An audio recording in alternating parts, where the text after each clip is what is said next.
Chers amis internautes de Madame Atu TV, bonjour et bienvenue à ce bulletin d'information. Après une première tournée sous-régionale qui l'a conduit au Nigeria, au Niger, au Burkina Faso, au Togo et en Côte d'Ivoire, le président béninois Romuald Wadaï reprend son bâton de pèlerin diplomatique. Le chef de l'État entame ce mardi une nouvelle série de visites officielles qui le mènera successivement au Sénégal, au Mali et en Guinée. Au programme, le renforcement de la coopération bilatérale, les questions de sécurité régionale, l'intégration économique, ainsi que la consolidation des relations entre le Bénin et ses partenaires ouest-africains. Et cette démarche diplomatique du président Romuald Wadaï ne laisse pas l'opposition indifférente.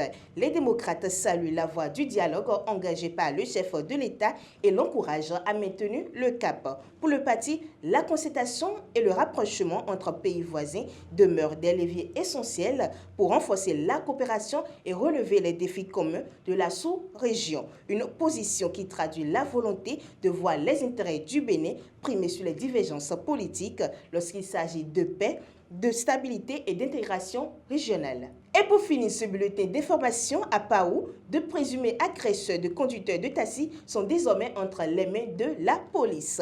Leur arrestation est intervenue alors qu'ils tentaient, selon les enquêteurs, de reproduire un mode opératoire déjà utilisé quelques mois plus tôt. Les suspects auraient l'habitude de se faire passer pour des clients en partance pour Lomé afin d'attirer les victimes dans des zones isolées. En février dernier, un chauffeur de taxi aurait été agressé, dépouillé de ses biens et de son véhicule avant d'être abandonné à Arrozon. Reconnaissant ses présumés agresseurs lors d'une nouvelle tentative, la victime a aussitôt alerté les forces de l'ordre. Une opération de la police qui a permis l'interpellation des deux individus. Placés en garde à vue, ils sont actuellement entendus dans le cadre de l'enquête. Et ce sera tout pour ce bulletin d'information. Merci de la suivi. Surtout, n'oubliez pas de vous abonner à Madame Atu sur Facebook, YouTube et TikTok. Et pour ne rien rater, suivez-nous sur www.madameatu.bg. Merci de la suivi et à très bientôt.